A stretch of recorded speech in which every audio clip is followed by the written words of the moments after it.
खुश आमदीद। आज हम एक ऐसे सवाल की गहराई में उतरने की कोशिश करेंगे जो आजकल बहुत से जहनों में गर्दिश करता है। आखिर ये बेयकीनी, ये इल्हाद क्यों बढ़ रहा है? क्या ये कोई नई चीज़ है? क्या ये इंसानी फितरत का हिस्सा है या फिर हमारे माहौल और हालात का नतीजा? तो आइए आम नारों से हटकर इस मसले को ज़रा तफसील से समझते हैं। जिस तहरीर पर हम आज बात कर रहे हैं उसकी शुरुआत ही एक बड़ी जबरदस्त बात से होती है। उस्मान, ये सवाल बहुत गहरा है और इसे आम नारों से हल नहीं किया जा सकता। तो बिल्कुल इसी सोच को लेकर हम आगे बढ़ेंगे और कोशिश करेंगे कि ये एक फिक्री और संजीदा मुकालमा हो। तो हम इस सारी गुफ्तगू को 4 हिस्सों में देखेंगे। पहले हम बात करेंगे फितरत के खाके और इंसानी इंतखाब पर, फिर हम देखेंगे कि वो क्या वजूहात हैं जब फितरत की आवाज़ मध्यम पड़ जाती है। तीसरा हिस्सा है सबसे बुरा इश्तिहार कौन है, और आखिर में हम बात करेंगे उस अनकही गवाही पर जो हमेशा मौजूद रहती है। चलें तो सबसे पहले कदम की तरफ बढ़ते हैं। पहला हिस्सा है फितरत का खाका और इंसानी इंतखाब। देखें, इस पूरे मसले को समझने के लिए हमें सबसे पहले एक बुनियादी तसव्वुर को समझना होगा जिसे फितरत कहते हैं। तो ये फितरत है क्या चीज़? सादा लफ्ज़ों में समझें तो ये इंसान के अंदर की वो कुदरती पैदाइशी आवाज़ है, एक झुकाव है जो उसे एक खालिक, एक बनाने वाले को मानने की तरफ माइल करता है। अब यहाँ एक लफ्ज़ बहुत अहम है, झुकाव। ये कोई जबरी प्रोग्रामिंग नहीं है कि इंसान लाजमन मानेगा ही। और यहीं पर एक बहुत अहम फ़र्क समझना ज़रूरी है। फितरत यानी नेचर सिर्फ एक झुकाव पैदा करती है, लेकिन हिदायत का रास्ता अपनाना, उसे कबूल करना, ये एक शऊरी इंतखाब यानी चॉइस है, और ये चॉइस इंसान की आज़ाद मर्जी पर छोड़ी गई है। इसको समझने के लिए एक बड़ी कमाल की मिसाल दी गई है।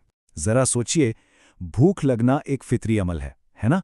वो खुद ब खुद लगती है, इसके लिए हमें कुछ करना नहीं पड़ता। लेकिन जब भूख लगे तो सेहत बख्श खाना चुनना या जंक फूड खाना, ये हमारा इंतखाब है। बिल्कुल इसी तरह खालिक का एहसास एक फितरी झुकाव है, लेकिन इस एहसास पर लब्बैक कहना और हिदायत का रास्ता चुनना, ये एक शऊरी फैसला है। तो खुलासा क्या निकला? बात सीधी सी है। इस्लाम इंसान को एक आज़ाद मखलूक मानता है, कोई रोबोट नहीं। ईमान एक एक्टिव चॉइस का नाम है, एक कुर्बानी का नाम है, और सच पूछें तो यही तो इंसानी आज़ादी की असल खूबसूरती है। अच्छा, ये तो हो गई फितरत की बात, लेकिन सवाल ये पैदा होता है कि अगर ये इतनी ही कुदरती चीज़ है तो फिर लोग इससे दूर क्यों हो जाते हैं? और यही हमारे दूसरे हिस्से का मौजू है। जब फितरत की आवाज़ मध्यम पड़ जाए, वो कौन से अंदरूनी और बैरूनी दबाव हैं जो इस आवाज़ को दबा देते हैं? अब ज़रा एक लम्हे के लिए सवाल को उल्टा करके देखते हैं। ये बहुत दिलचस्प नुक्ता है। अगर खुदा का तसव्वुर इतना ही गैर फितरी होता तो तारीख उठाकर देख लें, हर दौर में, हर तहजीब में इंसान ने अपने लिए कोई ना कोई खुदा क्यों तराशा है। ये जो एक आलमगीर जुस्तजू है ना, यही इस बात का सबूत है कि ये तलाश अंदर से आती है। तो फिर असल रुकावटें क्या हैं? अक्सर लोग समझते हैं कि ये कोई बहुत बड़ी फलसफियाना बहस है, लेकिन हकीकत में असल रुकावटें हमारी रोज़मर्रा की ज़िंदगी में छिपी हैं।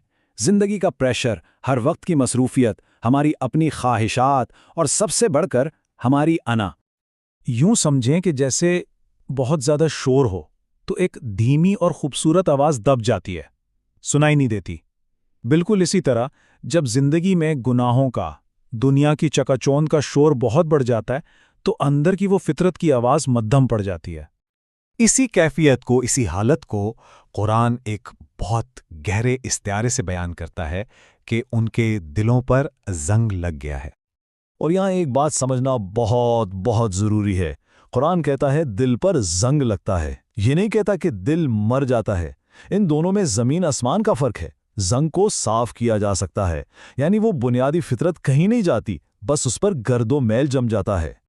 चलें जी, अब आते हैं इस गुफ्तगू की शायद सबसे मुश्किल और चौंका देने वाले हिस्से की तरफ, यानी सबसे बुरा इश्तिहार।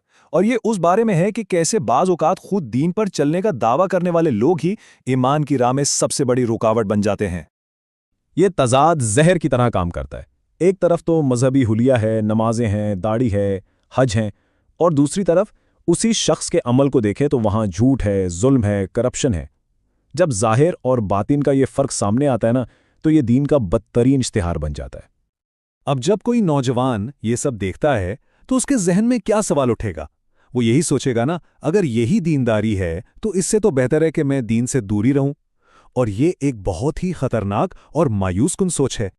लेकिन यहीं पर वो सबसे बड़ी गलती होती है। یہاں ایک بہت باریک لکیر ہے جسے سمجھنا لازمی ہے۔ یہ اسلام کی ناکامی نہیں، یہ مسلمانوں کی ناکامی ہے۔ دین کے آئیڈیل کو اس کے ماننے والوں کے غلط اعمال سے الگ کر کے دیکھنا بہت ضروری ہے۔ اچھا، تو اب ہم آتے ہیں اپنے آخری حصے کی طرف، یعنی انکہی گواہی۔ یہاں ہم دیکھیں گے کہ ان تمام رکاوٹوں اور مسائل کے باوجود فطرت کی وہ آواز کہیں نہ کہیں باقی رہتی ہے، وہ کبھی مکمل طور پر مرتی نہیں ہے۔ یہاں ایک بہت گہرا مقابلہ دکھایا گیا ہے۔ ایک طرف فطرت کی آواز ہے جو کہتی ہے ذمہ داری لو، خود پر قابو پاؤ، اپنی حدود کو پہچانو، یہ ایک مشکل راستہ ہے۔ اور دوسری طرف دنیا کی چکا چوند ہے جو کہتی ہے کہ بس مزے کرو، جو دل چاہے کرو، کوئی حد نہیں، کوئی حساب کتاب نہیں۔ ظاہر ہے دوسری آواز زیادہ پرکشش لگتی ہے۔ اور یہ ہمیں ایک ایسی سچائی کی طرف لاتا ہے جو شاید سننے میں تھوڑی کڑوی لگے، کہ اکثر اوقات بے یقینی کی جڑ میں کوئی لمبی چوڑی تحقیق نہیں ہوتی، بلکہ غصہ ہوتا ہے، ایک جذباتی رد عمل۔ اور یہ غصہ آتا کہاں سے؟ یہ آتا ہے جب انسان زندگی میں دکھ جھیلتا ہے، جب وہ اپنے ارد گرد ناانصافی دیکھتا ہے، جب وہ مذہب کے نام پر منافقت دیکھتا ہے یا بعض اوقات مذہبی جبر کا سامنا کرتا ہے۔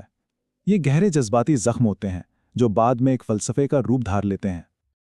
لیکن ان سب کے باوجود وہ جو فطرت کی آواز ہے نا، وہ ختم نہیں ہوتی، وہ وقتاً فوقتاً اپنا آپ دکھاتی ہے۔ کب؟ جب کوئی شدید مشکل میں بے اختیار پکار اٹھتا ہے، او میرے خدا! جب انسان تنہائی میں اپنے ضمیر کی آواز سنتا ہے، یا یہاں تک کہ جب موت کا خیال ایک ملحد کو بھی خوفزدہ کر دیتا ہے۔ یہ سب اسی انکہی گواہی کے ثبوت ہیں۔ اور اب آخر میں ایک ایسا سوال جو شاید اس پوری گفتگو کا نچوڑ ہے۔ ایک لمحے کے لیے سوچئے، اگر کل اس دنیا سے سارے کے سارے مسلمان ختم ہو جائیں، صرف دو چیزیں بچیں، قرآن اور اللہ کے نبی صلی اللہ علیہ وآلہ وسلم کی زندگی، تو کیا تب بھی لوگ اسلام سے منہ موڑیں گے؟ اس سوال پر ذرا ٹھہر کر سوچئے۔ اس کا جواب شاید بولنے میں نہیں، بلکہ گہری خاموشی اور سوچ میں ہے۔